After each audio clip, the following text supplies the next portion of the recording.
આજે તો ભાઈબંધે 550 હીરા કાઢી નાખ્યા. કાલે મિની બજારમાં આ શું થવાનું છે? જય દ્વારકાધીશ બધાને સવારમાં પેલા દૂધની થેલી લઈ આવ્યો. પૂગી ગયા મારુતિ ચોક પબ્લિક જ એટલું હતું જોતા લાગે રક્ષા નહીં મળે. આજે તો સંધુભાઈ મશીન ચાલુ કરી નાખ્યું હતું. ભાઈ તો બહુ ઝૂમ કરીને જોવે છે ક્યાંક મશીન ની અંદર ન ગળી જાય.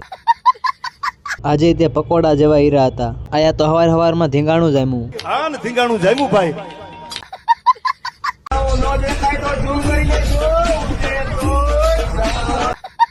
પડી જો લંચ ને નીકળી જા જમવા. ભાઈ નું મશીન તો સાલોમાં કોમામાં વહી ગયું. 3 વાગે મશીન ખોલીને સ્પોટ લે. मतलब वो अलग ही लेवल का बंदा था. 5 વાગી જાય એટલે બે ભાઈબંધ કરી આવ્યા 100 રૂપિયાનો સાંડલો. ભાઈબંધ નો તો હીરો ખોવાઈ જો લાગે.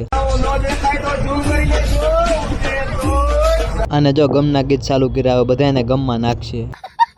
7 વાગ્યા તો આપણા મશીન પાણી માંગવા મળ્યું. પછી 2 લીટર પાણી પીવરાવી દીધું. ભાઈ તો જો 8 વાગી જાય તોય હીરા લઈને આવે. હીરો જધાઈ જો લાગે ભાઈને તો ફોટા જોવે. આ ભાઈ બંધે તો 550 હીરા કાઢી નાખ્યા. પડી ગઈ રજા ને નીકળી જાય ઘર બાજુ. માંડવાને નાખ્યું છે કાલ મિની બજાર કઈક લાગે છે હવે કાલે જ ખબર પડશે. આ ભાઈ બંધે તો 2200 રૂપિયાની હોડી લીધી. बहुत पैसा है अपने पास, तिजोरियां भर रही हैं. આવા જ વિડીયો જોવા માટે ફોલો અથવા સબસ્ક્રાઇબ કરવાનું ના ભૂલતા.